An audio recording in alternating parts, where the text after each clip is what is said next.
del día de hoy. Buenas noches a todos. Quien les habla es la ingeniera Marisol Mendoza, y que en esta oportunidad vamos a compartir este tema muy importante, como es el monitoreo de la calidad del agua. Quien les habla es maestra en gestión ambiental y desarrollo sostenible y también doctorando en la gestión y desarrollo sostenible de la Universidad Nacional de San Agustín. El día de hoy vamos a compartir un tema muy importante, como es cómo gestionamos en ese sentido la mejora de la calidad del agua.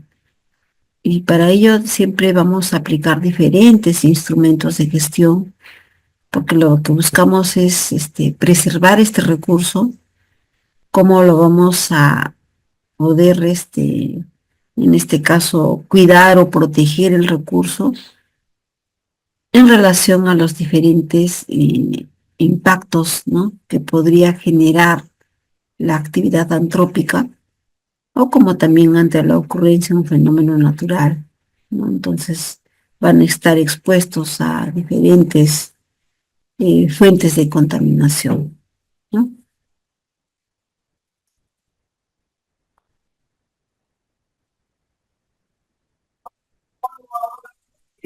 Mm, Como indica el ingeniero Miguel, cualquier en este sentido inquietud, duda que ustedes tengan, pueden levantar la mano y consultar para poder absolverles las dudas que tengan en relación a la temática que vamos a aplicar. Vamos a dar inicio a este tema que es muy importante, ¿no?, en la gestión de la calidad del agua.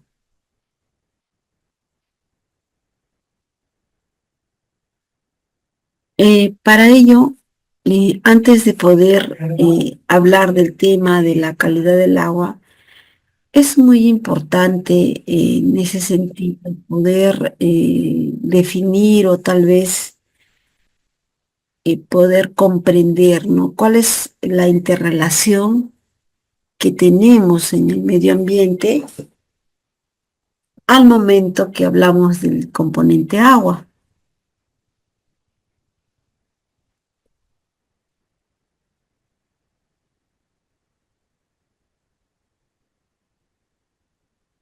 Entonces vamos a poder encontrar que al momento que nosotros eh, evidenciamos un ecosistema y se observa, ¿no?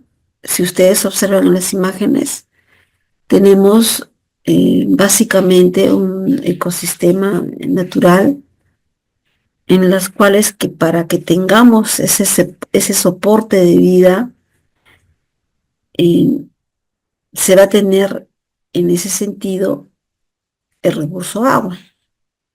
Pero también, si no está en buenas condiciones, se va a observar un deterioro de la calidad del agua, ¿no?, que podría estar relacionado a diferentes fuentes de contaminación.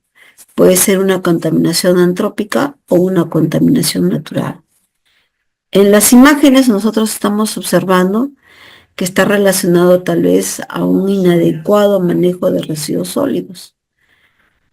Y a veces estos cauces de río se van a presentar como, mm, si no existe una adecuada gestión de un residuo sólido, muchas veces un cauce de río puede ser un vertedero de residuos sólidos.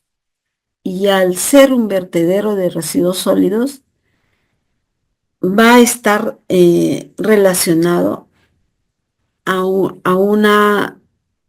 deterioro de la calidad del agua por la disposición inadecuada de estos residuos. A veces quisiéramos que estos residuos solamente estén compuestos, tal vez, ¿no?, algo que no perjudique la calidad del agua, pero generalmente vamos a encontrar en este tipo de residuos peligrosos. Así tan pequeño que sea, vamos a encontrar en este caso restos como son las baterías de plomo que muchas veces utilizamos, ¿no? Esas baterías tan pequeñitas que utilizamos para nuestra radio, o tal vez baterías de los celulares, ¿no? O de los, en este caso de los relojes, así tan pequeños, que tienen un alto contenido de plomo. También estaría relacionado, pues, a la inadecuada disposición de residuos peligrosos de origen, en ese sentido, de establecimiento de salud. Entonces, ahí es donde recién, como seres humanos, vamos a poder valorar este recurso. Este recurso que es imprescindible para la vida, para poder sostener ese ecosistema. Si nosotros hacemos un repaso, en este caso, en relación a cómo tenemos una concepción del medio ambiente, para ello vamos a partir de la Conferencia de las Naciones Unidas para el Medio Ambiente de Estocolmo en el año de 1972, el cual define en ese sentido a un conjunto de componentes físicos, químicos, biológicos y sociales, capaces de causar efectos biológicos, en este caso directos o indirectos, en un plazo corto o largo sobre los seres vivos, ¿no? Y las actividades humanas. ¿Qué nos falta en ese sentido para poder evidenciar si existe un efecto adverso sobre este medio, sobre este ecosistema? Para poder nosotros definir que existe este tipo, tal vez existe un daño, es muy importante contar con determinantes de la calidad ambiental. Para ello se debe de realizar un monitoreo de la calidad del agua, si es un recurso hídrico, para poder evidenciar en base a una evidencia científica que sí existe el daño que se está causando por una determinada actividad antrópica. Mientras no tengamos la evidencia, vamos a estar siempre por un supuesto. Y ese supuesto sería, ¿no?, que existe, que podría ser, ¿no? Siempre vamos a hablar de esa palabra o ese término, que podría ser, que genere un daño al ambiente. Pero bajo esa afirmación no podríamos, en este caso, determinar esa falta o ese agravante para poder sancionar y decir, ¿no?, contaminador pagador. Entonces, para poder, en este caso, determinar sobre ese principio contaminador pagador, debemos de contar con una evidencia. Y en función a ello, recién se va a poder definir, tal vez, en ese sentido, responsabilidades por una acción que realiza el ser humano. ¿Qué es la contaminación ambiental? Es otra pregunta que debemos de responder cuando nosotros como profesionales realizamos alguna labor fiscalizadora, supervisora, que hoy en día, cuando nosotros ya estamos realizando nuestra labor de fiscalización, que es muy importante, primeramente, definir cuál es mi rol como profesional en la institución donde voy a laborar, si es una institución pública o es una institución privada. Entonces, primeramente tengo que conocer mis funciones como profesional. Y para ello vamos a partir, pues, de nuestro manual de organización de funciones de nuestra institución donde vamos a laborar, donde ahí me va a atribuir funciones, porque vamos a hacer una intervención sobre un supuesto que podría, tal vez nos invitan o nos dan un documento donde dice, vas a participar en esta diligencia. Y en esa diligencia tal vez es la participación en este sentido de diferentes instituciones públicas y también privadas. siempre nosotros tenemos que conocer cuál es nuestro rol: supervisor, fiscalizador, evaluador, ¿no? Ahora que estamos en estos tiempos, que ya en este caso, las políticas de gestión ambiental siempre van a estar relacionadas a los dispositivos legales donde cual nos indica cuál es mi potestad sancionadora, fiscalizadora y evaluadora, ¿no?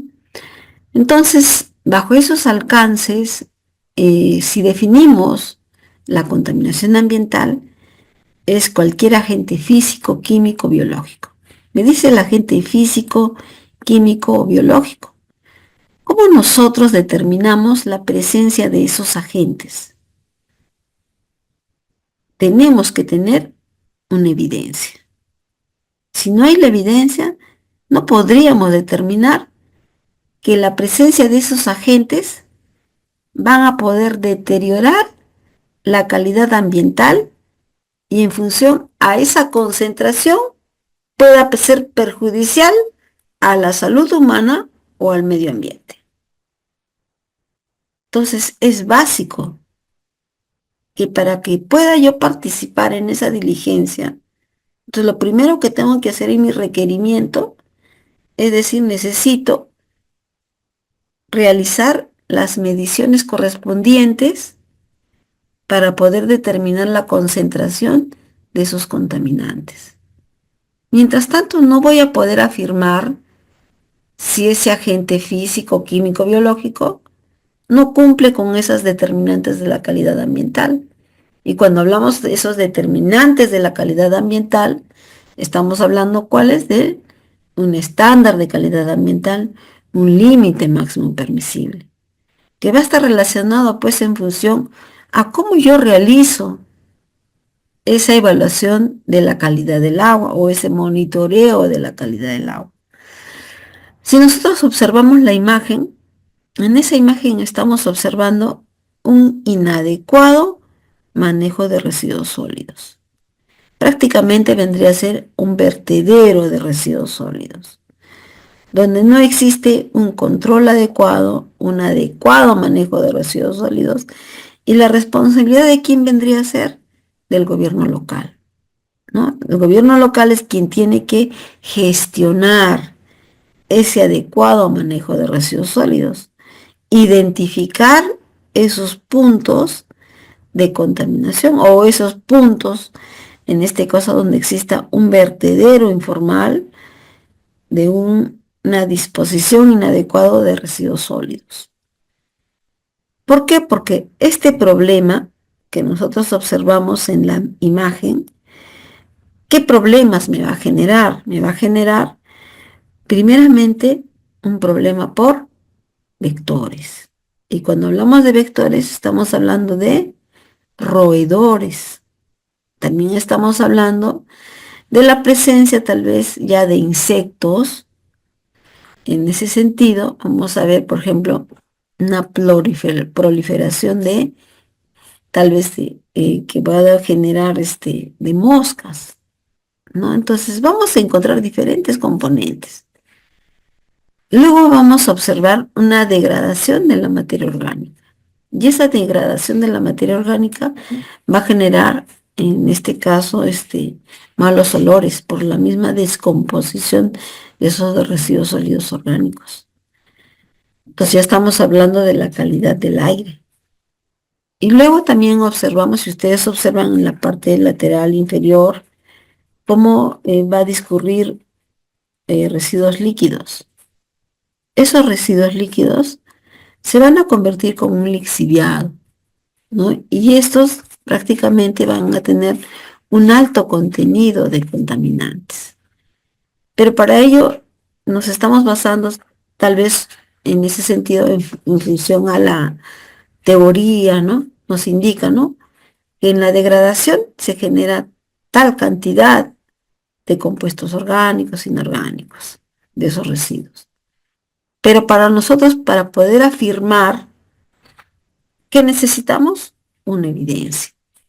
Y esa evidencia está en función a que vamos a realizar un muestreo de agua, de aire, de suelos, donde recién vamos a poder definir, porque vamos a enviar una muestra a un laboratorio acreditado, y ahí recién definimos si en función al reporte de resultados que me manda el laboratorio acreditado, recién vamos a definir que cumple o no cumple con con un límite máximo permisible o un estándar de calidad ambiental, según corresponda, ¿no?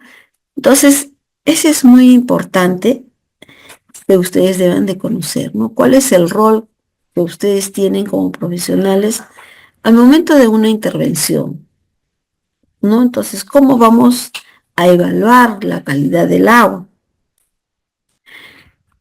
En ese sentido, es muy importante que debemos de conocer, ¿no? ¿Qué es un estándar de calidad ambiental? En ese sentido, el estándar de calidad ambiental se mide en, en el ambiente y son consecuencia, en este caso, tal vez de una emisión, de un efluente producida por diversas actividades. ¿Dónde vamos a medir? Un cuerpo receptor. Entonces, ¿qué sería, no? Funciona, por ejemplo, una determinada vivienda, estamos tal vez utilizando, por ejemplo, la cocina va a generar emisiones, pero esas emisiones son de origen doméstico. Esas emisiones gaseosas salen al ambiente y ahí vamos a poder evaluar, si hablamos de gases atmosféricos, es de la calidad del aire. Pero si yo producto de esa actividad en mi hogar, en una residencia doméstica, realizo, por ejemplo, el lavado tal vez de la ropa, va a generar un efluente, ¿no? Entonces, del lavado de las ropas. Ese efluente es un residuo líquido doméstico. Entonces, pero como estamos en una zona residencial, ya no va a ser tal vez el indicador un ECA, va a ser un BMA, un valor máximo admisible. Ya es otro indicador de la calidad ambiental. Entonces, ¿pero quién controla? Va a controlar la EPS o la empresa prestadora de esa zona residencial. Y si seguimos en la residencia y observamos hay un lavadero de carros, y ese lavadero de carros hay una zona donde baja, tal vez está bajando un canal en este caso donde pasan los recursos hídricos, y ahí justamente va a dar esas aguas que lavan los carros, va a ser dispuestos en esa zona, ¿no? Y ahí entonces ahí sí es un cuerpo receptor, sería el recurso hídrico, y ahí evaluamos por el ECA. Siempre es muy importante saber diferenciar cuando aplicamos un ECA y cuando aplicamos un límite máximo permisible. Entonces, está en función al tipo de contaminantes donde van a ser dispuestos. Entonces, el otro determinante de la calidad ambiental es el límite máximo permisible. Estos niveles son permitidos. A diferencia del ECA y el LMP me va a permitir sancionar, ¿no? Porque es el nivel máximo en los cuales que supera, si supera este LMP, ya me podría decir que genera un riesgo a la salud humana y también al medio ambiente por exposición. Entonces ahí sí ya está regulado que ya es pasible a sanción, porque la norma te dice cumple o no cumple este valor que es determinado. Que generalmente lo vamos a encontrar en función a las emisiones, ¿no? Si es en calidad del aire o a un vertimiento de agua residual que puede ser de origen doméstico o de origen industrial. Entonces, para poder determinar si hay un cumplimiento o incumplimiento, siempre es necesario contar con una evidencia. En este caso es un informe de calidad del agua. Vamos a sacar una muestra de agua y vamos a poder, el laboratorio hace los ensayos correspondientes y nos da un reporte de análisis de calidad del agua. Entonces, ese vendría a ser un informe de una evidencia científica. Porque nosotros tenemos que también tener esa confianza de que detrás de ese informe lo realizó un personal profesional debidamente capacitado y obviamente que ha cumplido con todos los procedimientos estandarizados que indica la normativa legal. Entonces, en estos, ya estamos en estos, por ejemplo, ya tenemos nuevos organismos de control, que está dependiendo del tipo de actividad donde ustedes estén laborando. Tenemos el OEFA, tenemos la Contraloría General de la República, vamos a tener la Autoridad Nacional del Agua y los mismos sectores, ¿no? Que son Produce, Salud, Energía y Minas, ¿no? Y bueno, todos los que tengan tal vez injerencia en relación a un rol supervisor fiscalizador en materia ambiental. Para ello, les sugiero, siempre vamos a partir de nuestro rol, donde el puesto de trabajo en el que estoy, tal vez estoy en una empresa privada o una empresa pública del Estado, pero para ambos es necesario, si estoy en el lado de una empresa privada, obviamente que voy a estar en una actividad productiva y siempre voy a estar esperando que el sector competente supervise mis actividades. Para ello yo voy a poder empaparme y conocer cuál es el rol supervisor o fiscalizador que tiene esa organización. Entonces, para esperarlos y decir, estas son mis responsabilidades y esta es la labor que realizo en el ámbito, en este caso, de mis obligaciones ambientales. Caso contrario, que cuando estamos para el lado del Estado, más bien vamos a supervisar al administrado si hay un cumplimiento o incumplimiento de sus obligaciones ambientales que corresponde a un instrumento de gestión ambiental. Entonces tengo que conocer muy bien cuáles son esas obligaciones, que generalmente ustedes lo van a encontrar en el instrumento de gestión ambiental, que puede ser un guía, un EIA, o tal vez un programa de adecuación y manejo ambiental, según corresponda. Y ojo que también, de acuerdo a la actividad productiva, también van a tener a otro actor muy importante, que es el SENACE. Entonces, si nosotros vamos a estar laborando en una institución y de acuerdo a mi programa de monitoreo ambiental, uno de los alcances me habla, ¿no?, del tema de agua. Y en el tema de agua debemos diferenciar, ¿no?, entre el ECA y el LMP, cuando voy a aplicar.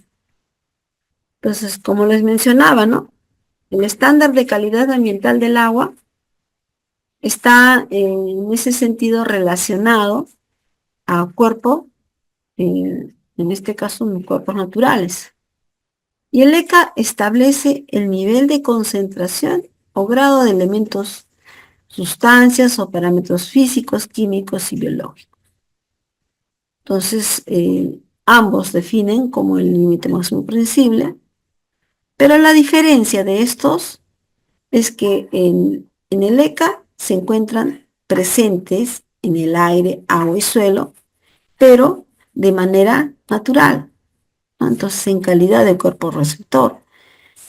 Entonces ahí, por ejemplo, vamos a encontrar que ciertos, en este caso, si hablamos de recurso hídrico, como componente natural, tiene cierta concentración de parámetros, ¿no?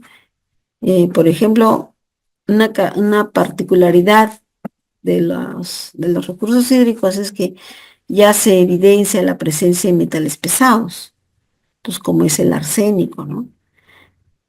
Entonces, ahí, por ejemplo, no podemos decirle al administrado, ustedes tienen que volver a bajar esa concentración, ¿no? Porque está en su condición natural.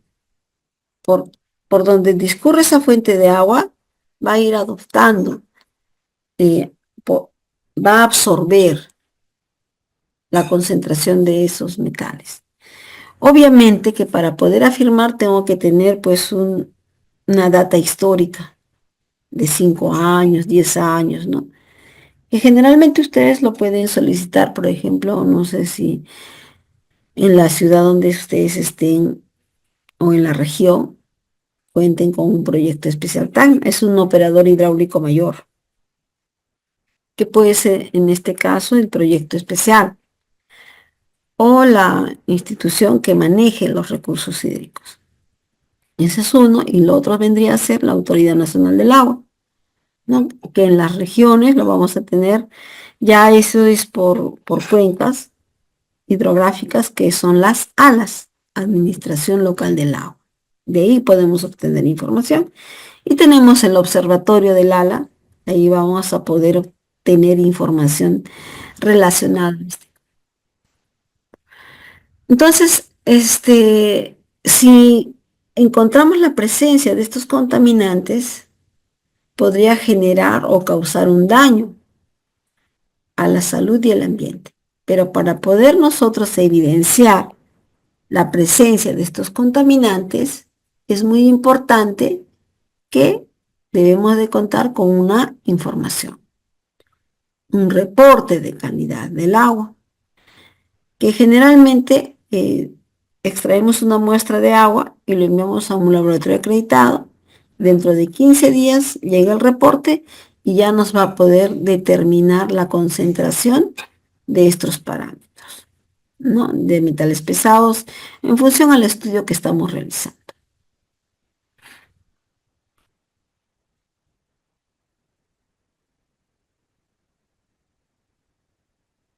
¿Por qué nosotros realizamos un monitoreo ambiental?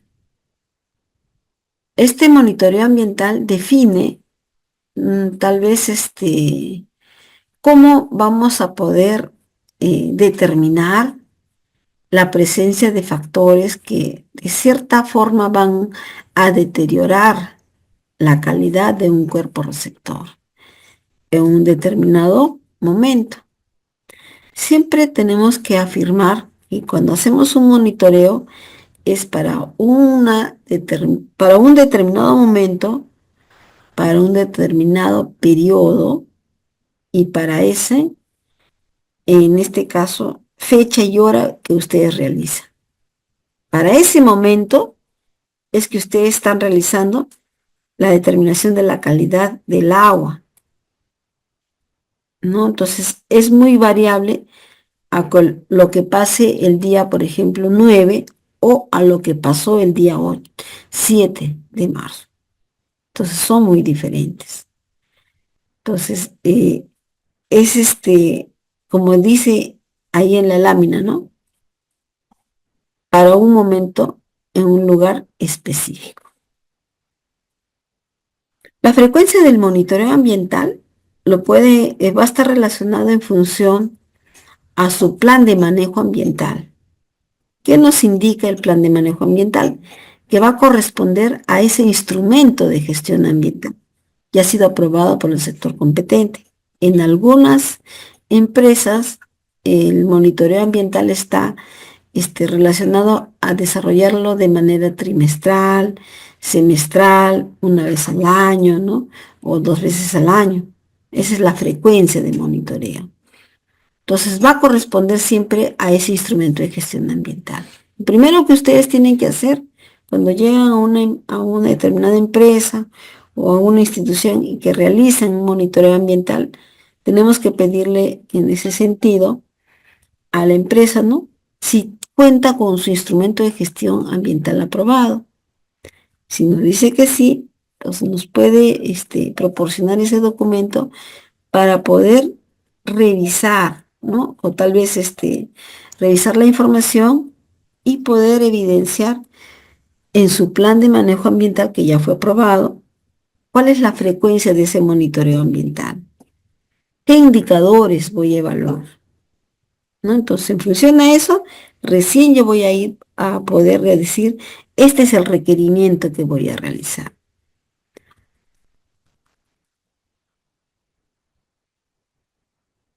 Entonces, el monitoreo de la calidad del agua es un proceso que evalúa las características físicas, químicas y biológicas del agua en relación a su calidad natural, efectos humanos y usos previstos, especialmente para, en este caso para el agua con fines agrícolas, con fines tal vez de consumo humano o tal vez como fuente de un recurso de preservación, ¿no? Entonces, si ustedes observan en la imagen la forma como está extrayendo una muestra de agua, generalmente cuando es en la orilla, esa es una muestra que vamos a extraer para agua de consumo humano.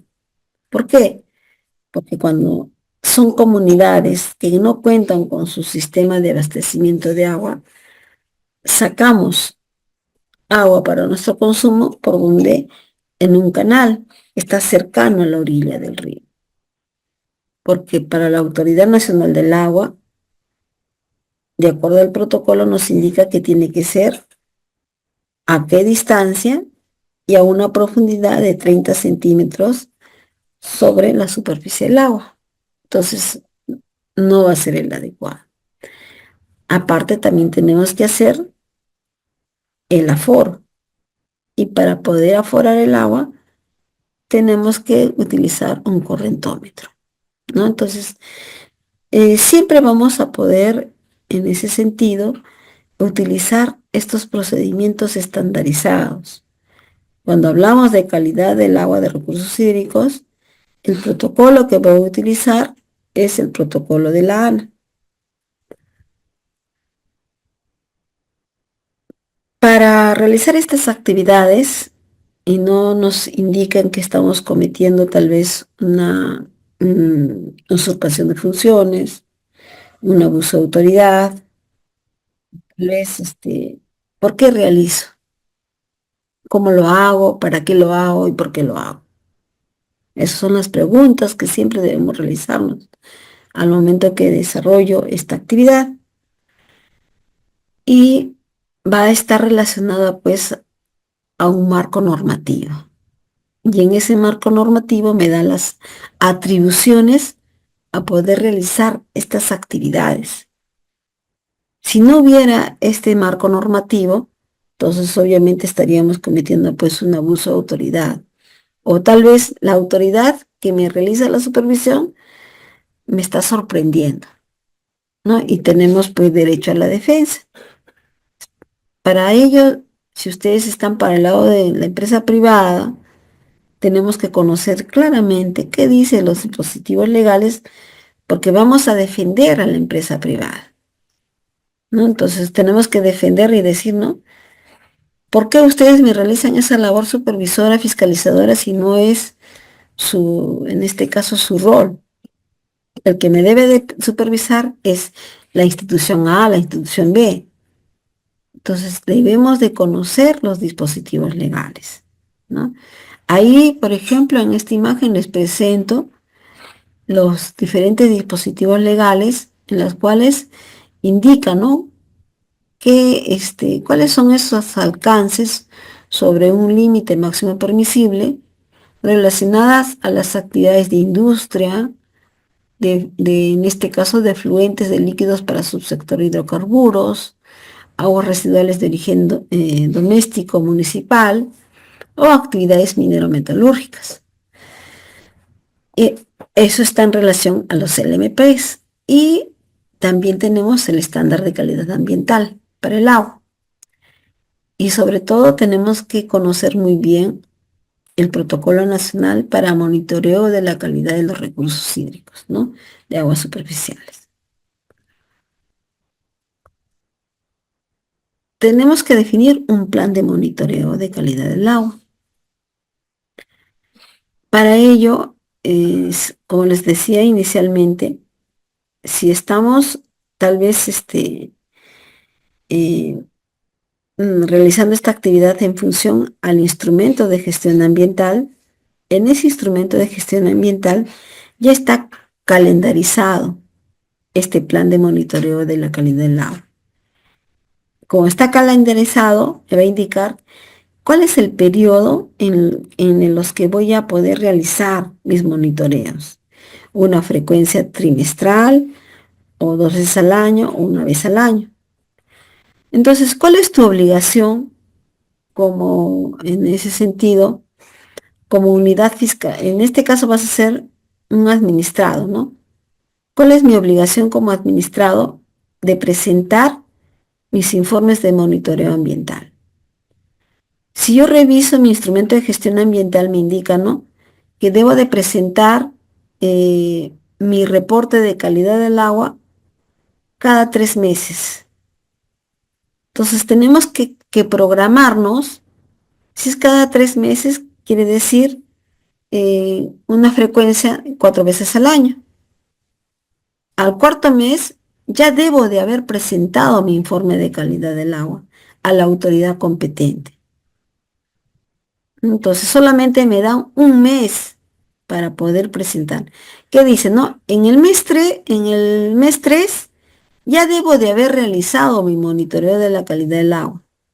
Entonces tenemos que gestionar en este caso, ante nuestros jefes. En el mes 2 ya debo de haber indicado que voy a realizar mi monitoreo de la calidad del agua. Ya debo haber sacado ya mi requerimiento, coordinado con los laboratorios, si tengo órdenes de servicio, ¿no?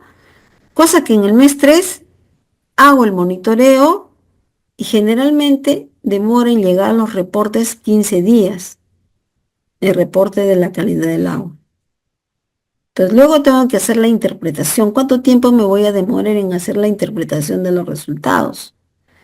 Y recién culmina el mes 3, me dan plazo, puede ser 15 hasta un mes, antes de que termine el mes 4, porque esa es parte de mis obligaciones ambientales. Si no presento en ese mes, del mes 4, ya soy pasible a sanción. Así indica, pues, en este caso, cuando nos van a fiscalizar. Entonces, por más que tú presentes, indicaste, ¿no?, que miren que el laboratorio no me dio de manera oportuna el informe de calidad de agua y lo presenté en el mes 5, pero he cumplido. Pero de acuerdo al organismo de fiscalización, no me indica que yo lo presente en el mes 5. Tus compromisos ambientales te dice que deberías de haberlo presentado máximo hasta la quincena del mes 4 o hasta a fines, hasta el 30 del mes 4, al día 30. Entonces, ahí sí hay un cumplimiento. Si ya te pasaste el mes 5, es incumplimiento. Entonces, cuando te ven ese incumplimiento, ya eres pasible a sanción. Por eso ustedes tienen que ver la calendarización de su instrumento de gestión ambiental. Ojo que generalmente, como ustedes observan, al momento que vemos los diferentes instrumentos de gestión ambiental que han sido aprobados por el organismo, en este caso según corresponda a la autoridad competente en materia ambiental, ahí nos va a indicar, ¿no?, ese tipo de calendario. Como puede que nos supervisen o como puede que no nos supervisen. Pero es mejor que nosotros cumplamos, ¿no? Porque ahí también dice, dentro de nuestras atribuciones, como en este caso, institución, que debo de presentar mis informes de monitoreo ambiental al sector competente, ahí me dan una calendarización. ¿Ya? ¿Listo? Entonces, ese plan de monitoreo de calidad del agua, debo hacerlo en función a ese cronograma que tenemos, en función a ese instrumento de gestión ambiental. Si nos ceñimos al plan de monitoreo de la calidad del agua, es importante tener una data en relación a la información histórica de la calidad del agua, una información de cuenca, tenemos que conocer nuestra cuenca, ¿no? Cómo está definida. A veces nuestros monitoreos son puntuales en función al área del proyecto que se está desarrollando, ¿no? Pero sí tengo que conocer la cuenca. Si también identificamos algún tipo de vertimiento autorizado o no autorizado, la clasificación del cuerpo de agua. Ahora, si hablamos nosotros de la clasificación del cuerpo de agua, ¿cómo yo sé que tal vez el río, por ejemplo, de Torata, qué tipo de agua es? Si es una categoría 1 a 2, una categoría 3, una categoría 4. Ese tipo de clasificación o categorías me lo va a dar la Autoridad Nacional del Agua. Entonces hay una resolución gebatural en las cuales me indica que corresponde a este tipo o esta categoría. Luego también tenemos que conocer el reconocimiento e identificación de la fuente de contaminación. Si puede ser de una contaminación de naturaleza geológica en la cuenca y una propuesta de monitoreo, de puntos de monitoreo. Siempre va a estar en función al tipo de problema que ustedes tengan, ¿no? ¿Qué vamos a monitorear? ¿Por qué lo vamos a hacer? ¿Y cómo lo vamos a hacer? Entonces va a estar en función al estudio o al proyecto que ustedes están ejecutando. En función a esa área de influencia vamos a determinar. Obviamente que generalmente cuando ustedes realizan estos puntos de monitoreo ya tienen el instrumento de gestión ambiental aprobado por el sector competente y solamente van a definir los puntos de monitoreo que ya están designados con el GPS y ustedes colocan. Ya va a indicar esos puntos de monitoreo. Cuando no tenemos nada y vamos a implementar nuestro plan de monitoreo, y está relacionado a un diagnóstico de línea de base, ahí sí recién vamos a poder partir sobre esa base, ¿no? Ahí hacemos ya una evaluación del impacto ambiental, que es muy diferente cuando ya está definido, ¿no? Y también la frecuencia de monitoreo. ¿Cómo ubicamos nuestros puntos de monitoreo? Como les decía, ¿no? Si ya tengo el instrumento de gestión ambiental aprobado, ya están definidos esos puntos de monitoreo. Pero si voy a hacer una evaluación del impacto ambiental, donde voy a definir mi diagnóstico de línea base, y uno de los programas que voy a establecer es el de monitoreo ambiental, ahí sí vamos a poder nosotros proponer, ¿no?, la ubicación de puntos de monitoreo. ¿Qué criterios debo de, en este caso, considerar para poder establecer esta red de monitoreo? Es primeramente un punto de monitoreo en la proximidad de la naciente del río principal, ¿no? Entonces sería en la parte alta. Este punto va a representar en el blanco, es decir, la calidad del agua sin influencia antropogénica, en la parte alta de la cuenca. Un punto en la salida de la cuenca hidrográfica, como por ejemplo la desembocadura del agua del mar, sería en la parte baja. Y otros puntos en aguas arriba, en la carga del contaminante puntual, en función a los vertimientos, y otros puntos sería de manera puntual, ¿no?, en función a la zona que me permita tal vez determinar la zona de mezcla, donde ya hay una dispersión del contaminante, ¿no?, vertido en el agua natural, que generalmente cuando hablamos de esa zona de mezcla, está relacionado a un punto de vertimiento. Y hemos tratado tal vez de realizar este tipo de estudios cuando hablamos de definir esa zona de mezcla por vertimientos de aguas residuales, pero ya se ha promovido en este caso, hablando en términos de economía circular, que estas aguas residuales sean pues reusadas. Tal es así, en las empresas mineras, ustedes ya van a poder observar que tenemos vertimiento cero. Vertimiento cero, ¿por qué? Porque todas las aguas residuales que salen producto de sus actividades operativas, esa agua residual nuevamente es recirculada para poder tratar y reutilizarlas. Entonces, ellos tienen ya una autorización de vertimiento cero. Por eso que no tenemos vertimientos de aguas residuales de origen industrial minero en los recursos hídricos, donde sí más bien vamos a poder observar vertimientos de aguas residuales domésticas. Y ahí todavía tenemos una deficiencia porque son aguas residuales sin tratamiento.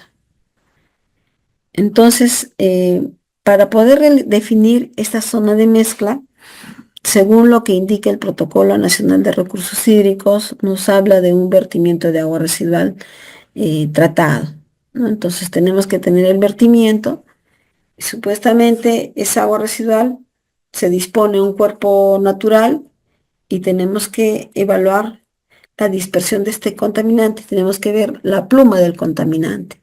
Pero esa es una zona de mezcla que tenemos que evaluar y hacer ese estudio, pero aguas abajo, hasta dónde llegaría el contaminante.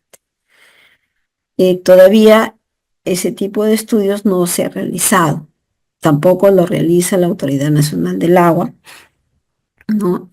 Entonces, es muy importante que si tenemos la oportunidad de elaborar en una institución y tengamos un vertimiento de agua residual controlado, podemos realizar este tipo de estudios. ¿Cómo diseñamos esta red de monitoreo? Entonces, en la imagen ustedes observan que está con una crucecita, un punto aguas arriba de fuentes de carga de contaminante puntual.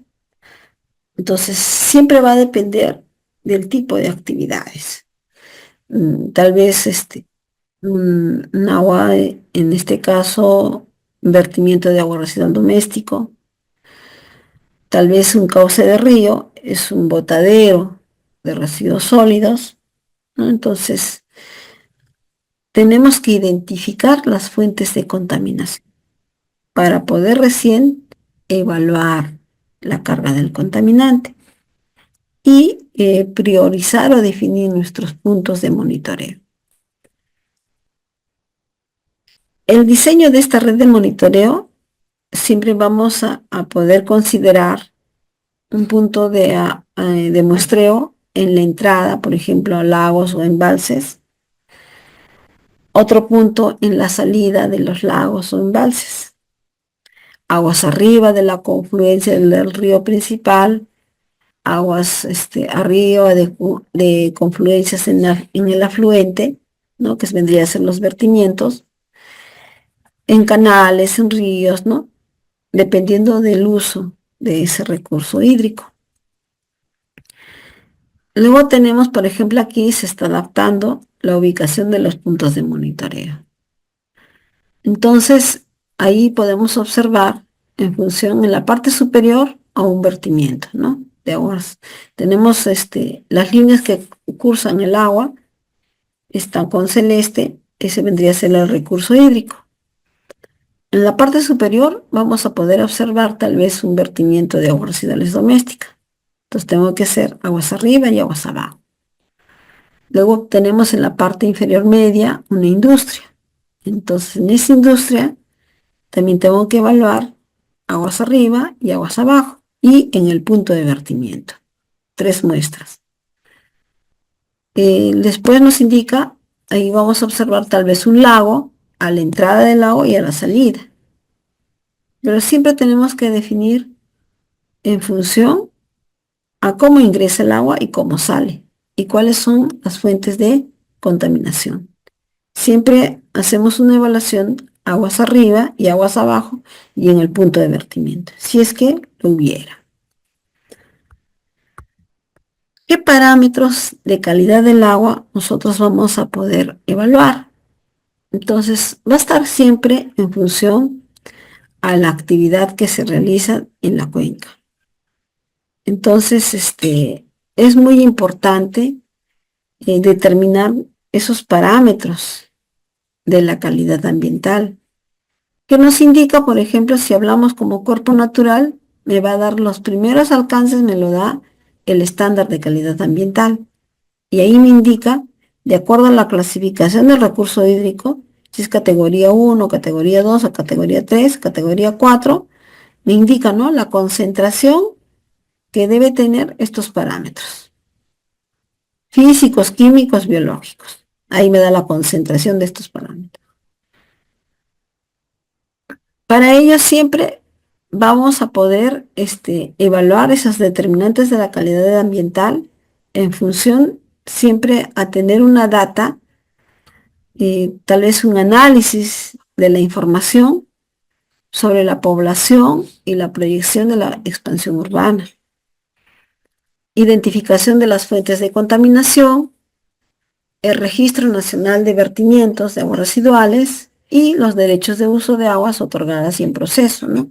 Y la clasificación de los cuerpos de agua natural. Entonces, los límites máximos permisibles para vertimientos de aguas residuales tratadas como son los en cuerpos naturales de agua, por ejemplo, acá tenemos, ¿no?, los LMPs y según la actividad. Por ejemplo, si tenemos para la actividad de hidrocarburos, necesitamos que los parámetros regulados a control estaría, por ejemplo, ¿no?, de mercurio, cadmio, arsénico, fenoles, sulfuros, DBO, DQO, cloro residual, amoníaco, ¿no?, coliformes termotolerantes, totales, fósforo, entre otros. Esos son los parámetros que voy a requerir al momento que voy a obtener una muestra. Si es para una actividad de un agua, por ejemplo, un agua residual doméstica, ¿qué parámetros voy a solicitar en el laboratorio? pH, temperatura, aceites y grasas, coliformes termotolerantes, demanda bioquímica de oxígeno, demanda química de oxígeno y sólidos totales en suspensión, ¿no? Entonces ahí ya me está indicando, ¿no?, qué parámetros yo voy a controlar.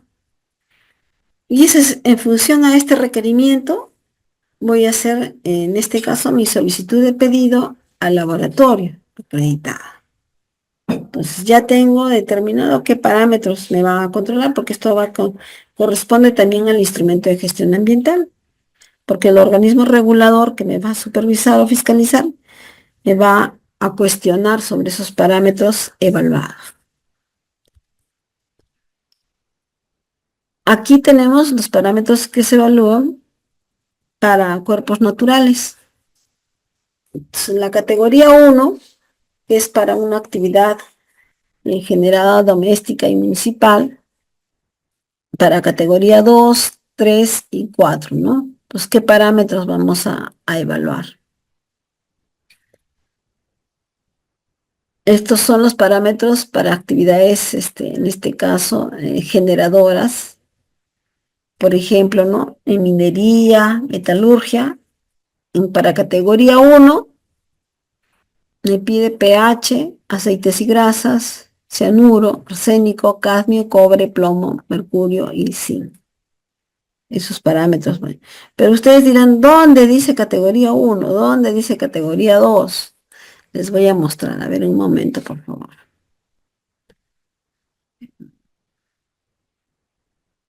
Sí, docente. Ya, listo, gracias. Ya, entonces, ¿cómo ustedes van a poder utilizar cuando hacemos la clasificación de recursos hídricos? A veces no sabemos, ¿no? Vamos a diferentes regiones, ¿no? Pasa el río, tal vez el río Torata, el río Sama, el río Chili, pero ¿cómo yo sé si es una categoría 1, una categoría 2, categoría 3, categoría 4? Entonces, tenemos que conocer la normativa legal, que vamos a partir de los SECAS, ¿no? Acá en los SECAS es donde aprueba y me dicen, ¿no?, que es categoría 1 para uso poblacional y recreacional. La categoría 2 me va a indicar es la extracción de cultivo y otras actividades marino-costeras y continentales. Y la categoría 3 es la categoría de riego de vegetales y de bebida de animales. Y la categoría 4 es la conservación del ambiente acuático. Pero yo no sé que el río donde vamos a monitorear si corresponde a la categoría 1, 2, 3 o 4. Entonces, el otro dispositivo legal que voy a utilizar es esta, la resolución jefatural 056-2018 del ANA. Entonces, ahí me da la clasificación del recurso hídrico. Entonces, ¿dónde vamos a poder? Acá ubicamos que esto ha sido aprobado por el ANA, donde dice, ¿no?, que ya se aprueba la clasificación del recurso hídrico. Acá nos indica, ¿no?, aprobar la clasificación de los cuerpos de agua continentales superficiales. Entonces, y aquí es en este anexo, vamos a poder decir, por ejemplo, ¿no?, yo me encuentro en Tacna y este es el río Chusuma. Ahí me dice el código de curso, ¿no?, o el código de la unidad hidrográfica es 13154, ¿no?, es el de la cuenca del Hospicio, perdón, es de la intercuenca 13155 y tiene un tramo, por ejemplo, ¿qué longitud? De 44,97 kilómetros, corresponde a una categoría 3. Y luego tiene otro tramo de río Chusuma que corresponde a la categoría 1 a 2. Entonces, esa categoría 1 a 2 es para uso poblacional. Entonces, de aquí es donde ustedes van a sacar a qué categoría pertenece esa cuenca. Entonces, una vez que lo ubican, ahí. En caso que ya no buscan el río y no lo encuentran, por ejemplo, en Tacna teníamos, una vez que estuve monitoreando las cuencas y no tenía el río Susapaya. Entonces, como no existe el río Susapaya, ¿qué nos dice? Siempre acuérdense de esta norma. Y ahí hay una disposición transitoria. En esta disposición transitoria, ¿qué nos está indicando? Acá nos habla de la tercera disposición transitoria. ¿Qué indica? De la aplicación de la OSECA para agua en cuerpos naturales no categorizados. Como les mencionaba, el río Susapaya no estaba categorizado. ¿Y qué me indica? En tanto la Autoridad Nacional del Agua no haya asignado una categoría a un determinado cuerpo natural de agua, se debe aplicar la categoría del recurso hídrico al que éste tributa, ¿no? Entonces, previo análisis de la dicha autoridad. Entonces, ¿quién voy a recurrir? A la Autoridad Nacional del Agua. Entonces, cuando estuvimos en ese entonces gestionando y evaluando esa cuenca, se le consultó a la Autoridad Nacional del Agua y coordinamos y le dijimos, ¿no? Y entonces el río Susapaya, ¿a qué cuenca pertenece? Nos dijo, a la cuenca del río Salado. Y el río Salado sí tenía. Entonces, ¿qué nos dice? Que vamos a aplicar la categoría de recurso hídrico al que tributa. Entonces, el río Salado tiene una categoría 3 para riego de vegetales y bebida de animales. Entonces, esa es la categoría que se aplica al momento que yo voy a aplicar este ECA. Porque aquí en el ECA me dice, ¿no?, categoría 1, poblacional y recreacional, y acá están todos los parámetros que voy a evaluar y la concentración de cada uno de ellos. Entonces, ahí es donde voy a hacer la interpretación en función a estos documentos. ¿Listo? Entonces, esa es una de las formas como nosotros vamos a poder evaluar, ¿no?, la calidad del agua. Un momento, por favor.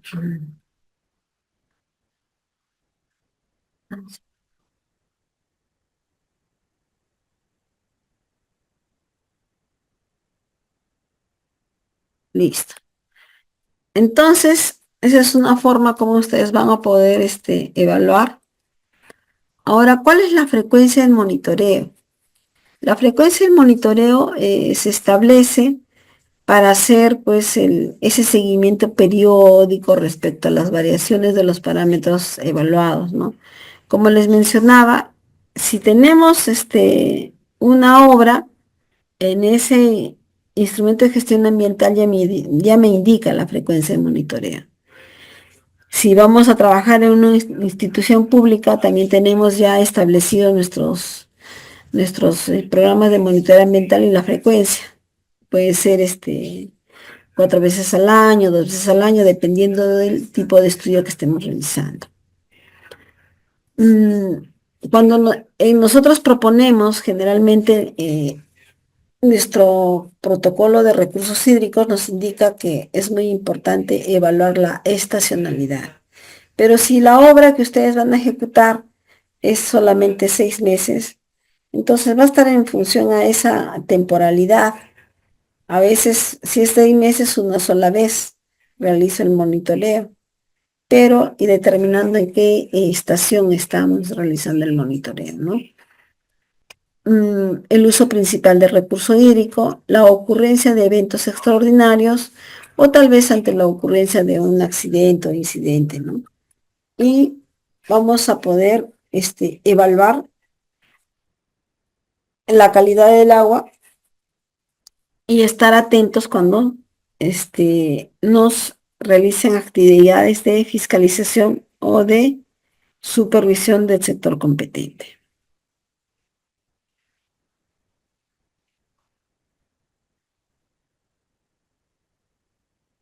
¿Qué debemos de hacer? Preparar los materiales que vamos a utilizar para poder realizar el monitoreo.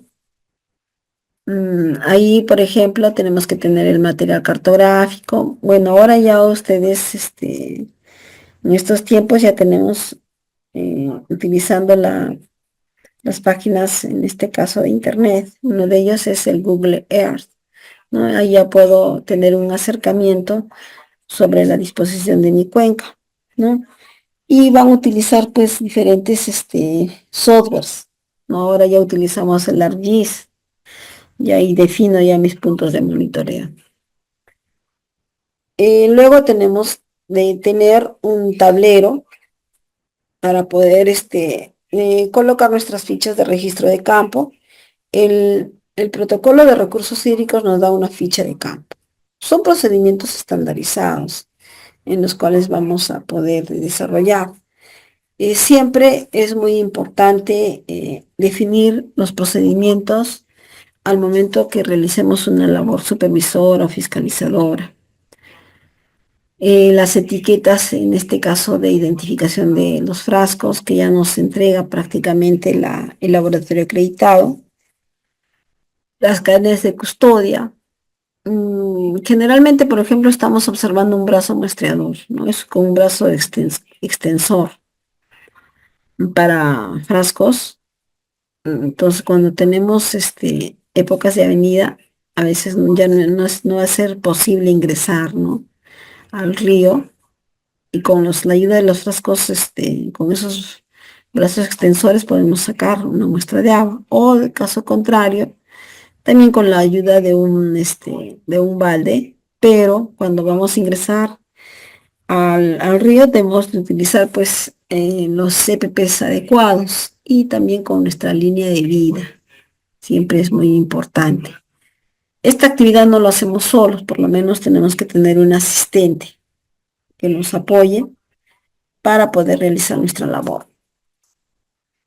Luego tenemos cintas adhesivas, plumón de tinta indeleble.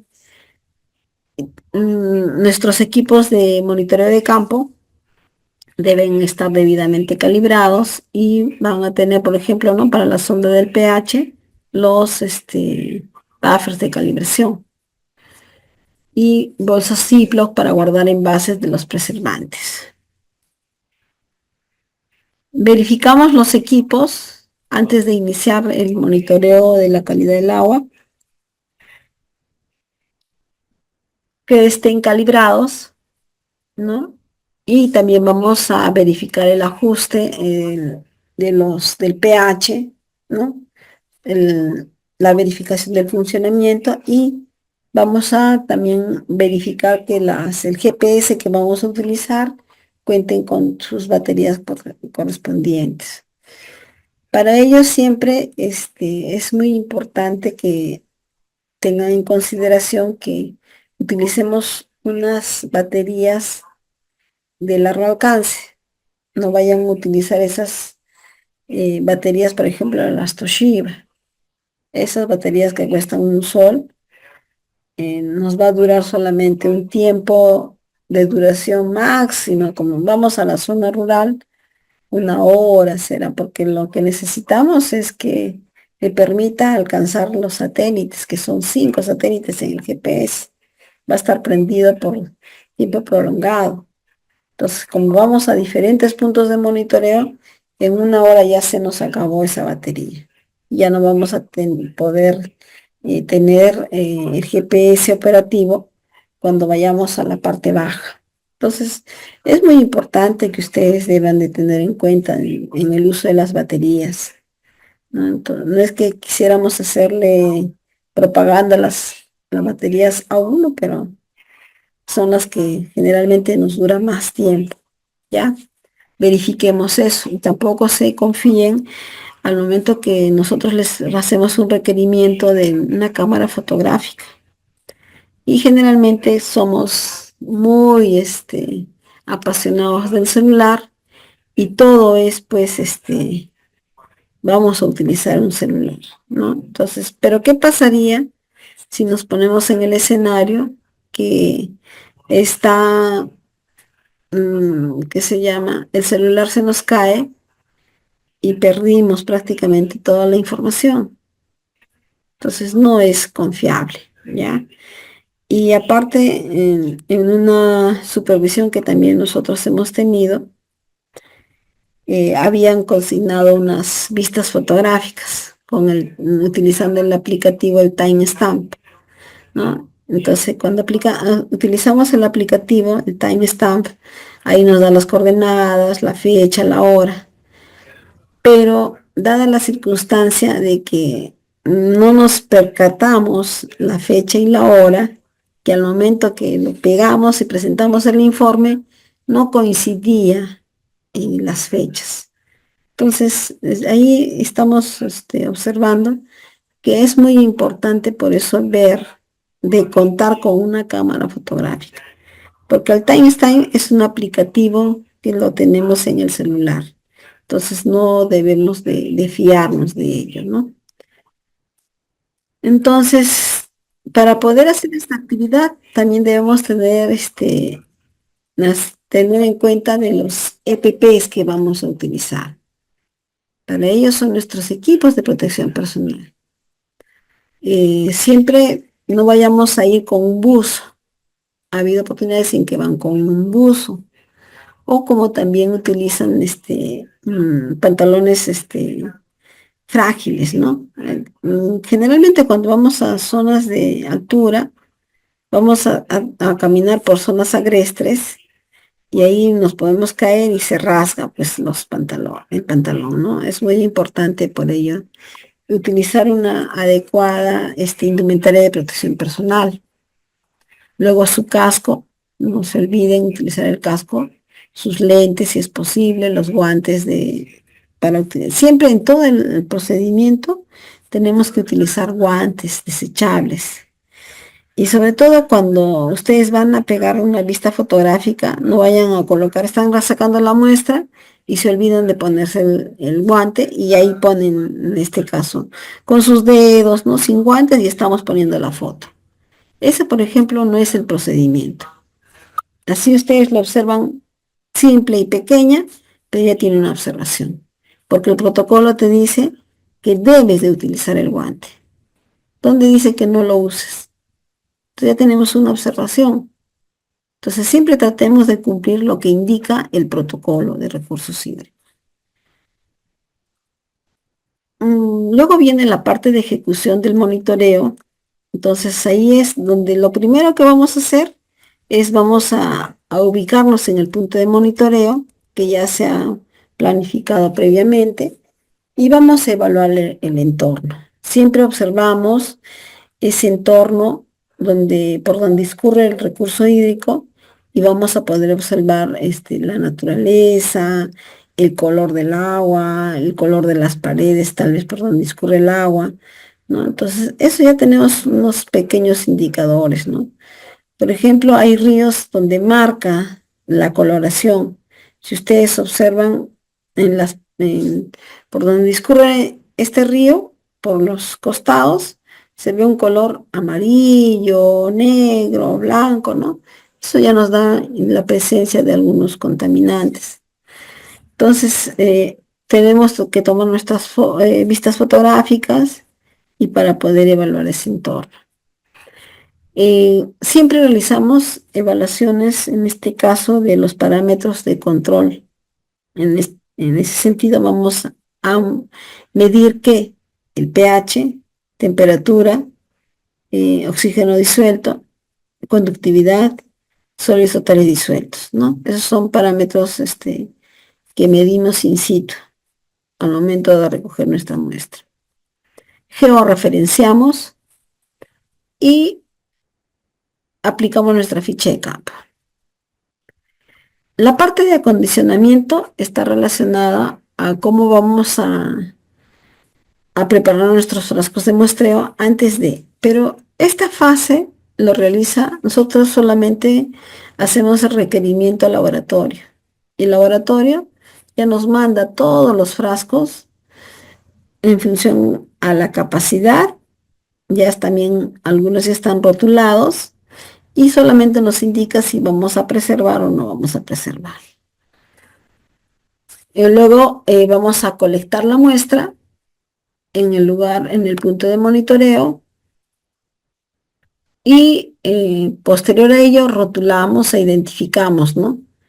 Vamos a llenar la cadena de custodia y los rótulos de los frascos. En ningún momento solamente colectamos la muestra y llegamos a nuestro último punto de monitoreo y ahí empezamos a llenar. No. Cada muestra se llena sus datos de identificación en el punto de monitoreo. Ahí es donde se coloca. Luego se preservan las muestras de agua en función a en este caso al protocolo. Ya nos indica, ¿no?, qué muestras de agua son preservadas y cuáles no son preservadas. Y en los frascos de vidrio se va a utilizar, por ejemplo, poliburbujas para que no evitemos ese fraccionamiento de los frascos o presenten roturas.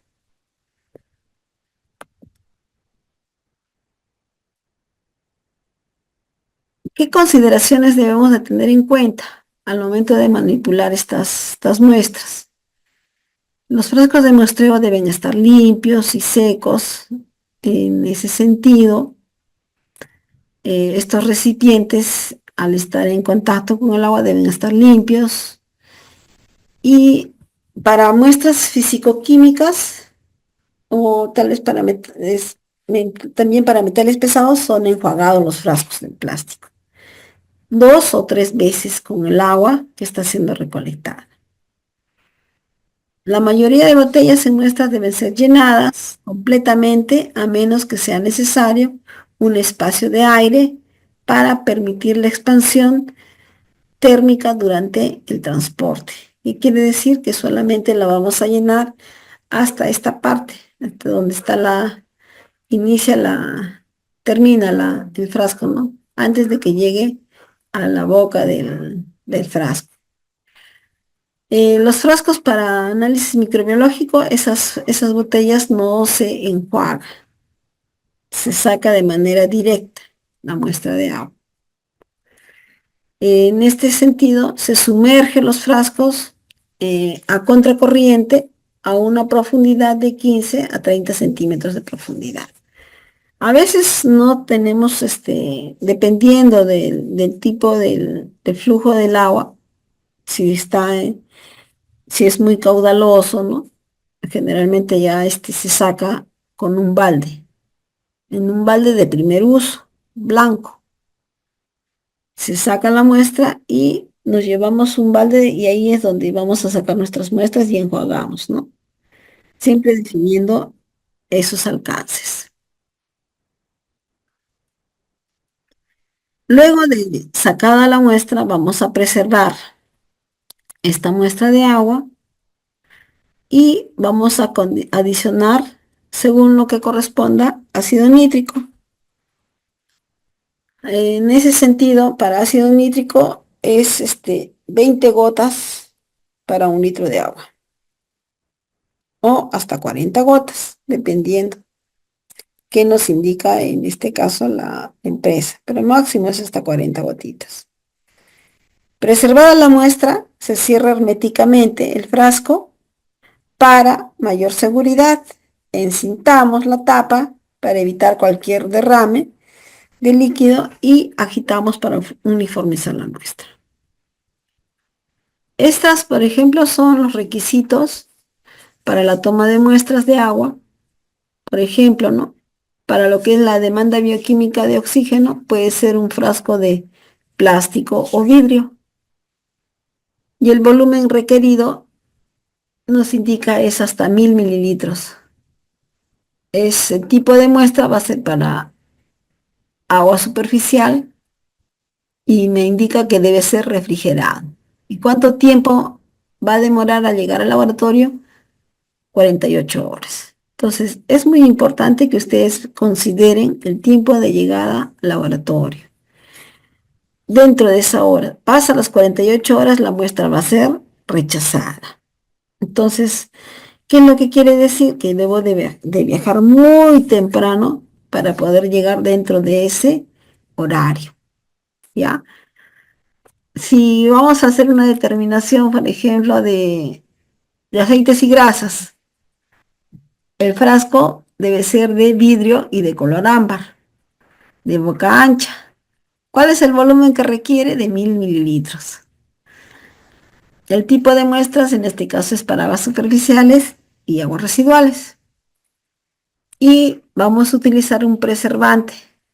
Vamos a utilizar el ácido clorhídrico y debe estar refrigerado. ¿Hasta cuánto tiempo me da de tolerancia? Es hasta 28 días para poder realizar el análisis. Ese es el tiempo de llegada de la muestra a laboratorio. Dentro de ese lapso va a poder realizar el análisis, ¿no? Entonces, cuanto antes es mejor. No dejemos de que realice el muestreo. A veces envío la muestra dentro de acá a una semana. No, no ese no es el procedimiento. También la muestra pueden ser rechazadas. Lo ideal es que ustedes hoy día realicen el monitoreo, mañana ya estamos enviando. No, máximo 48 horas. Por eso fíjense siempre en los horarios de entrega de las muestras, de iniciado el muestreo hasta llegada del laboratorio para su determinación analítica. Hacemos la ejecución, el etiquetado y el rotulado de las muestras de agua. Ahí en esa etiqueta, ¿qué vamos a consignar? ¿Qué datos consignamos? Por ejemplo, aquí vamos a consignar, ay, dame un ratito.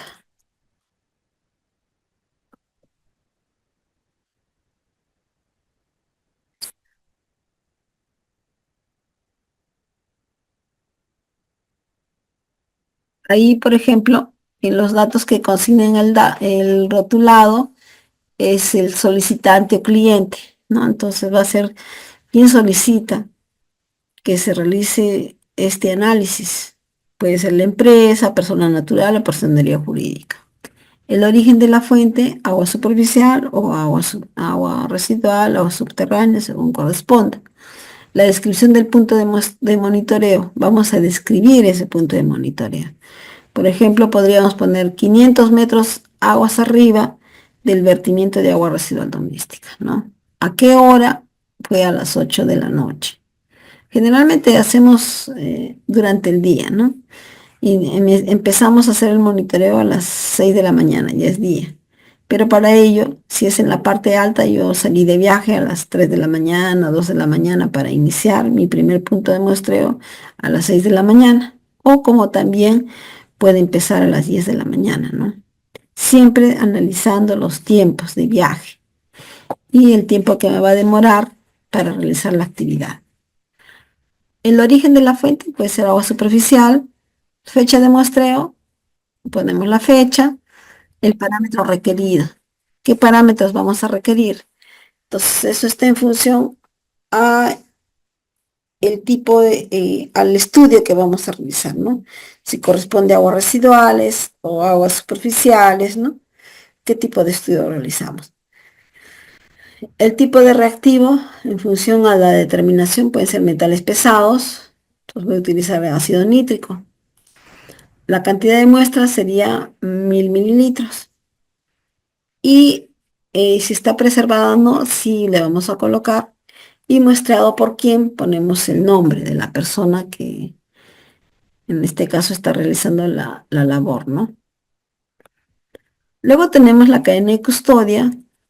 La cadena de custodia es en este caso un documento que contiene la información del registro de datos de campo, los parámetros que vamos a evaluar, ahí indicamos qué parámetros se va a evaluar, el tipo de frasco, si es de vidrio, de plástico, el volumen del frasco, tipo de la muestra o de agua o fuente, un río, una quebrada, un lago, una laguna, ¿no? O agua de mar. El volumen, 1 litro, 300 mililitros, 500 mililitros. Eso ya nos va a indicar el laboratorio. ¿Cuánto de muestra va a requerir? El tipo de preservante que vamos a utilizar. Ya ustedes han visto que para metales voy a utilizar ácido sulfúrico. El número de muestras, cuántos puntos de monitoreo en toda la red que vamos a salir a monitorear. Eso puede variar, puede ser 4 muestras, 6 muestras, 10 muestras, ¿no? Porque es en toda mi cuenca. ¿Y quién es el responsable del monitoreo?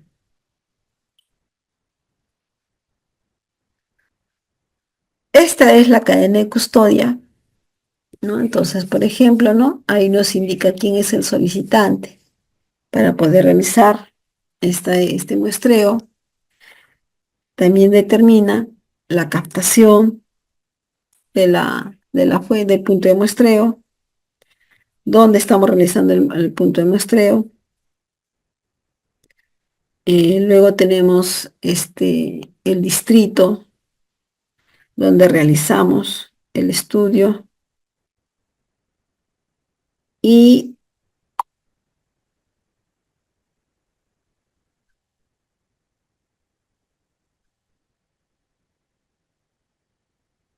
por ejemplo aquí observamos, ¿no? El número y el código laboratorio. Es donde dice código laboratorio, el laboratorio que recepciona la muestra le va a dar una codificación para el laboratorio. Ese código de campo, eso lo da la persona que va a realizar el muestreo. Siempre, de acuerdo al protocolo, nos dice, ¿no? Si es un agua de un río, decía agua, en este caso R de río, LO, Locumba, río Locumba. Acá, por ejemplo, son para agua de consumo humano, es una captación de Patacoyana. Entonces ahí le he puesto el código de campo, cono 1. Esa es la codificación que le da. Luego tenemos el distrito, la provincia y el departamento. Aquí está consignando, va a utilizar qué frascos, qué tipo de frascos, todos son de plástico, FP es plástico. Y para los parámetros químicos también todos son. Tiene frascos de plástico y frascos de vidrio, ¿no? Y también ha medido el pH. Entonces está consignando en la cadena de custodia. Esta es la parte, la página 2 de la cadena de custodia. Y aquí ya está solicitando el requerimiento, ¿no? Que va a solicitar. Entonces, si ustedes observan aquí, están los códigos de campo y este es el requerimiento para el laboratorio. Por ejemplo, nos vamos a esta parte, ¿no? Esta parte media. ¿Qué está requiriendo? Para todas estas muestras, menos para la P1C01, está requiriendo mercurio, mercurio acá, para todas. De acá, metales, arsénico, después boro, calcio, no cadmio, cromo. Entonces, ese es el requerimiento que está pidiendo, ¿no? Y acá también está marcado.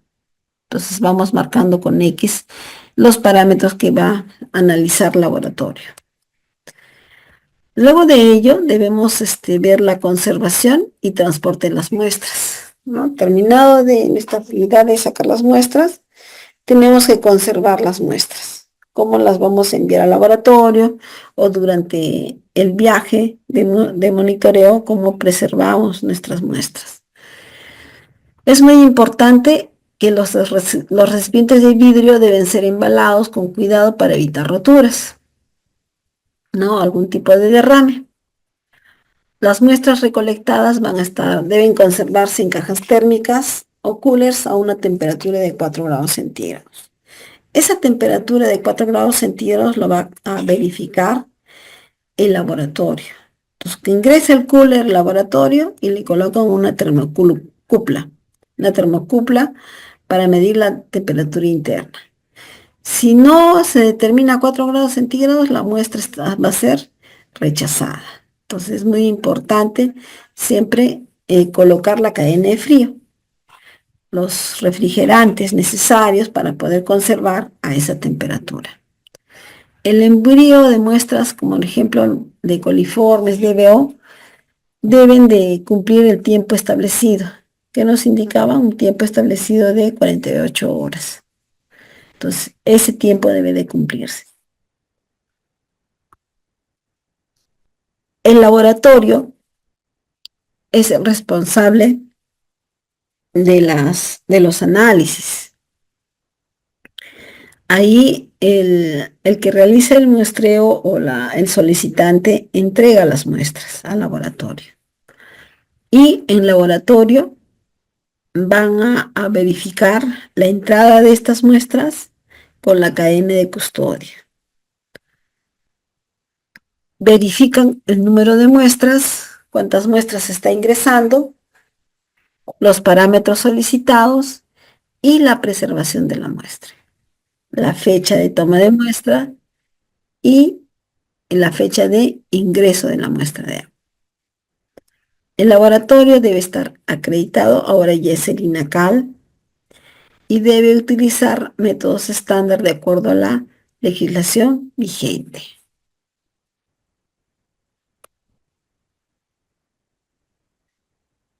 Aquí tenemos el, el informe de monitoreo, cómo vamos a elaborar nuestro informe de monitoreo.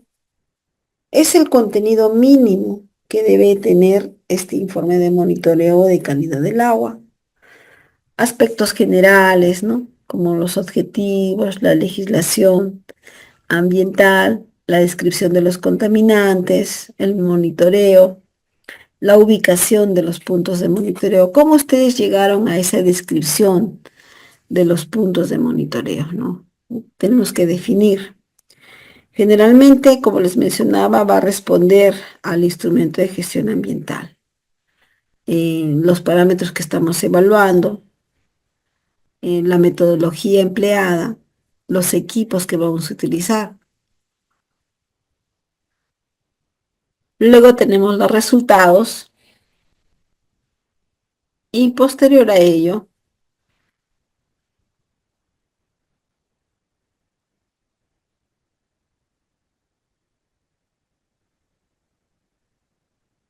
detallamos las conclusiones y recomendaciones del estudio que estamos desarrollando, ¿no? Entonces, eso sería en relación a la calidad del agua. ¿Tendrán alguna pregunta, jóvenes, en relación a calidad del agua?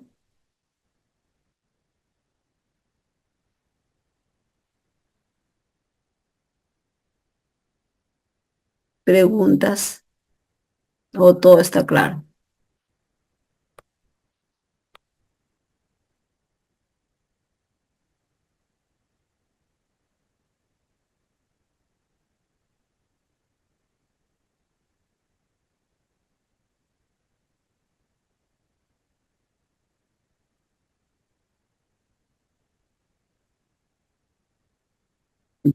Pues creo que no habiendo preguntas, todo estaría claro. Entonces, vamos a hacer una pausa activa de 10 minutos y retornamos para continuar.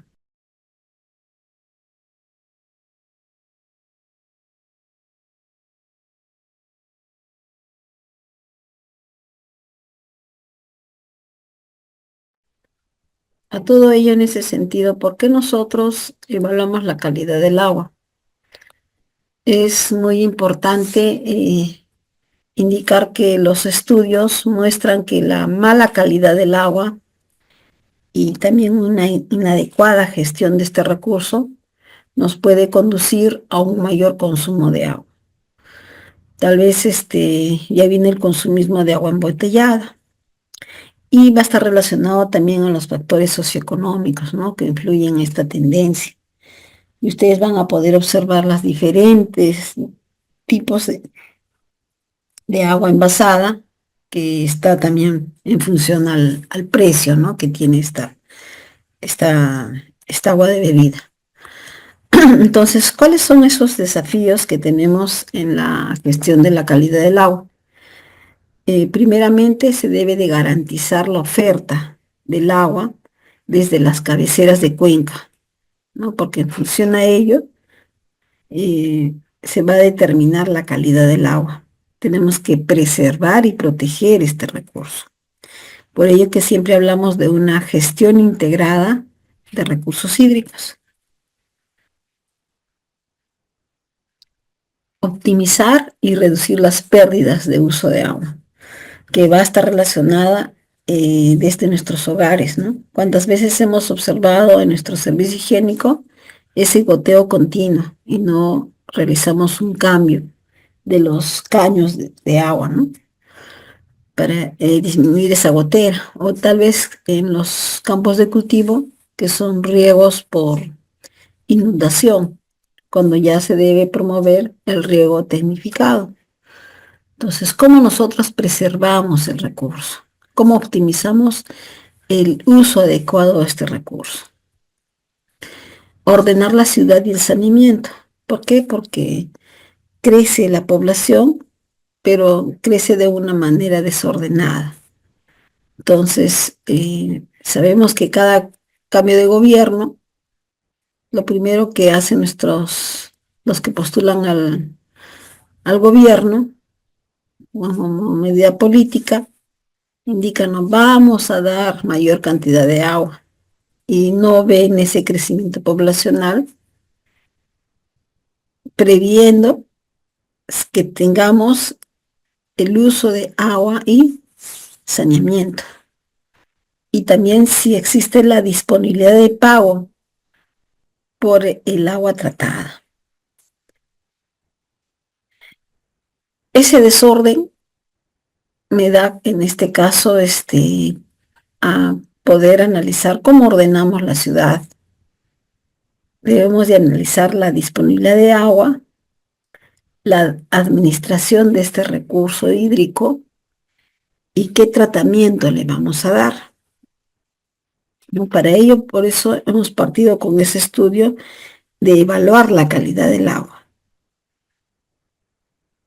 la cobertura de abastecimiento, entre otros. Entonces, al momento que nosotros evaluamos la calidad del agua, vamos a tener fuentes de contaminación natural, fuentes de contaminación antrópica, y esto va a hacer una presión sobre la cantidad y calidad del recurso hídrico. Y por ende, va a deteriorarse la calidad de este recurso. Las fuentes de contaminación natural puede estar relacionada al origen de aguas termominerales, yacimientos minerales, y por los propios de la geología de la zona, ¿no? Fuentes de contaminación antrópica, aguas residuales o vertimientos de agua residual no autorizado, vertimientos de residuos sólidos, ¿no?, a cielo abierto, algunas sustancias inorgánicas descargadas, ¿no? Puede ser a residuos industriales. Entonces, esta disposición o inadecuado vertimiento de fuentes contaminantes, como también es una fuente de contaminación natural, va a definir en este caso la calidad del agua y por ende también cuál es la cantidad. Siempre vamos a ver el caudal de agua. En función a estos dos indicadores, ya se puede determinar el tratamiento que le vamos a dar a ese recurso, en función al uso que le vamos a dar. Y es muy importante que ustedes también deben de conocer ese mapeo de cuáles son esos actores que intervienen, ¿no?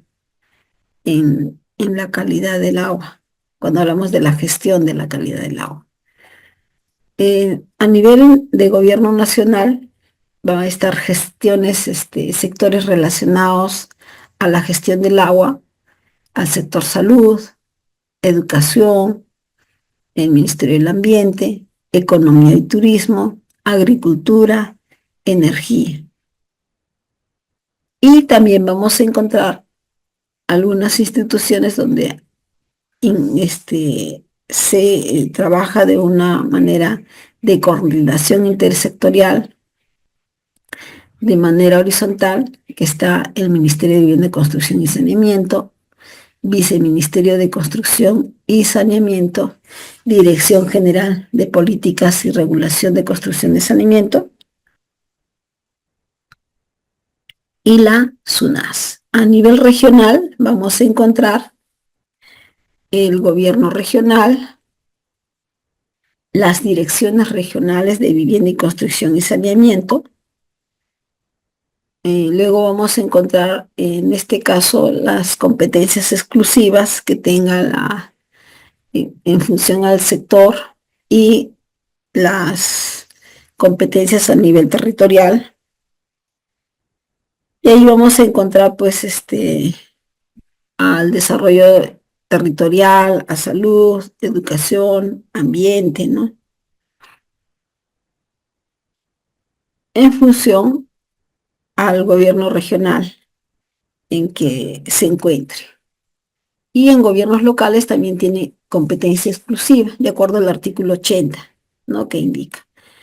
Y obviamente y después encontramos a los prestadores y a los usuarios que vendría a ser la población.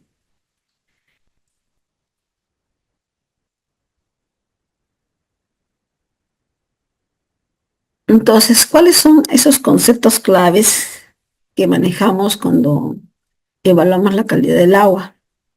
Primeramente debemos definir la calidad del agua, que refiere pues a esas condiciones físicas, químicas y biológicas de la calidad del agua. Y estas pueden ser alteradas por las actividades humanas y siempre vamos a evaluar en función al ECA o un LMP, según corresponda. Entonces, la problemática del agua siempre va a estar en función al uso que vamos a requerir. Entonces, sobre todo para el uso poblacional. Entonces, ¿por qué analizamos desde un enfoque ambiental? Porque vamos a buscar la seguridad en la fuente.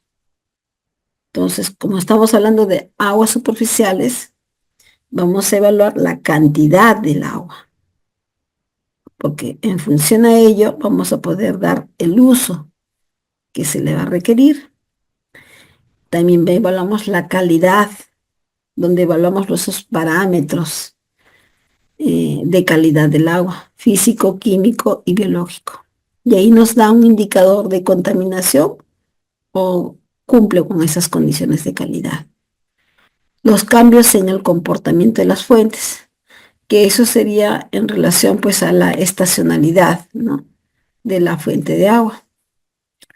Y también vamos a evaluar esos desafíos de sostenibilidad para la industria, ¿no? Entonces, siempre el desarrollo de la industria va a requerir el uso de agua. que hace un momento les mencioné, ¿no? Ya tenemos un vertimiento cero. Las aguas residuales son tratadas para sus propias operaciones, ¿no? O como también lo utilizan para controladores, en este caso de emisiones de polvo.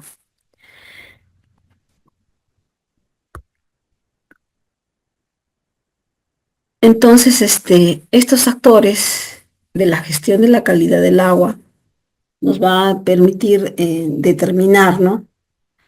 Esa gestión integrada por la presencia de autoridades, ¿no?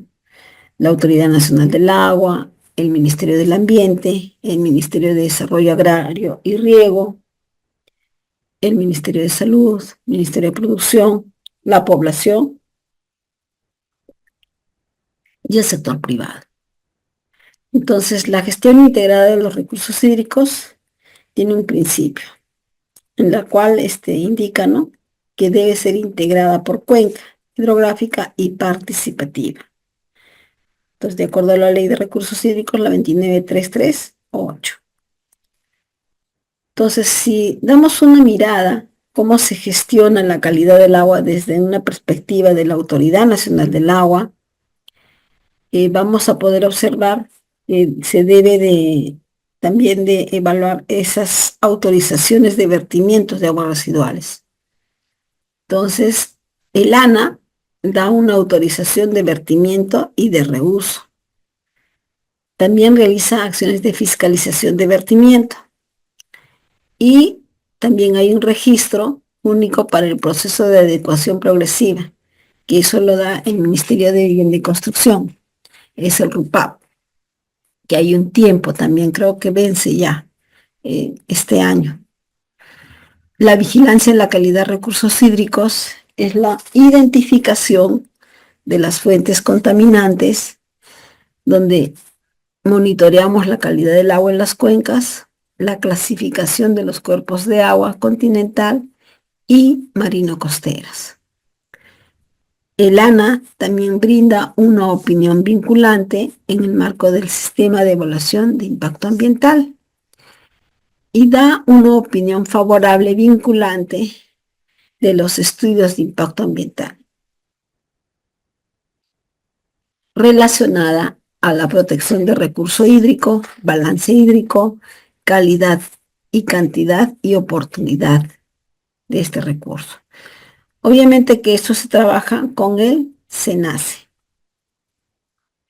es el Servicio Nacional de Certificación Ambiental. Es un organismo adscrito al Ministerio del Ambiente. Desarrollo e implementación de instrumentos de gestión económico. Son retribuciones económicas por vertimiento de aguas residuales y las sanciones por incumplimiento de la Ley de Recursos Hídricos. Entonces, la vigilancia de la calidad de recursos hídricos siempre va a responder a este tipo de secuencia. Identificamos la fuente de contaminación, realizamos un reconocimiento de la cuenca, luego identificamos los vertimientos autorizados y no autorizados, identificamos el uso de agua con o sin derecho otorgado, eso nos da la Autoridad Nacional del Agua, la propuesta de red de monitoreo para poder vigilar y fiscalizar la calidad del agua, el monitoreo de la calidad propiamente dicha y la red nacional de recursos hídricos, ¿no?, que se tiene a nivel nacional. Utilizamos el protocolo de monitoreo de la calidad del agua y la caracterización del diagnóstico de la calidad de recursos hídricos. Entonces, toda esta secuencia me va a permitir identificar las fuentes de contaminación de las cuencas, cómo se realiza el monitoreo y qué se propone para desarrollar estrategias de mejoramiento. Entonces, cuando ustedes realicen sus actividades de monitoreo ambiental, debe guardar una correspondencia con los lineamientos de la Autoridad Nacional del Agua, ¿ya? Entonces, eso es muy importante que debemos de tener en consideración. Entonces, la gestión de la calidad de las aguas, por ejemplo, este es en Tacna, se han realizado diferentes acciones, ¿no? Que parte de los monitoreos participativos, la difusión de resultados de monitoreo, los diagnósticos de la calidad del agua, monitoreo de aguas subterráneas, estaciones automáticas y la georreferenciación, en este caso de los puntos de monitoreo. Entonces, siempre nosotros debemos tener en cuenta cómo realizamos nuestras actividades de monitoreo, por qué realizamos, para qué lo realizamos y cómo, cuándo lo vamos a realizar, ¿no? Entonces, los monitoreos participativos que desarrolla el ANA, la finalidad es evaluar los cuerpos de agua natural en el ámbito de las cuencas para promover la implementación de una estrategia orientada a proteger la recuperación y conservación de la calidad de los recursos hídricos, ¿no? Siempre utilizando laboratorios acreditados por el INACAL, ¿no? Entonces, para ello, siempre vamos a ceñirnos a esos términos de referencia que se va a solicitar para las analíticas de laboratorio. Y en relación a la recolección y análisis de las muestras de agua, se aplica el Protocolo Nacional de Monitoreo de la Calidad de los Cuerpos Naturales de Aguas Superficiales, ¿no? Y también nos indica los parámetros que vamos a evaluar o requerimos para laboratorio y en campo, ¿no? Y aquí están observando cómo nosotros realizamos pues las actividades de monitoreo de la calidad de los recursos hídricos. Siempre eh, se hace una coordinación previa con laboratorios acreditados y la logística necesaria para poder desarrollar estas actividades, ¿no? En las cuencas. Entonces, ¿qué realizamos? Verificamos el funcionamiento de los equipos, realizamos la toma de muestras, luego georreferenciamos la ubicación del punto de muestreo, eh, conservación de las muestras de agua y luego preservamos y se envía las muestras a laboratorio. ¿Listo? Entonces, eso sería de una manera detallada en relación a lo que corresponde a la calidad, la evaluación de la calidad de los recursos hídricos o el monitoreo de recursos hídricos. ¿Tendrían alguna pregunta, jóvenes?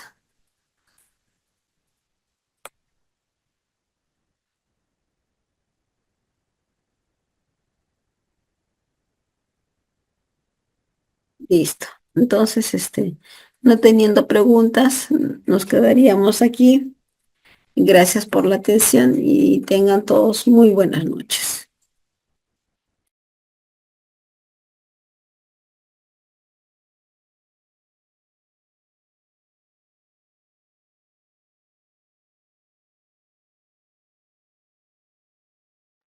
Gracias. Buenas noches, Ana.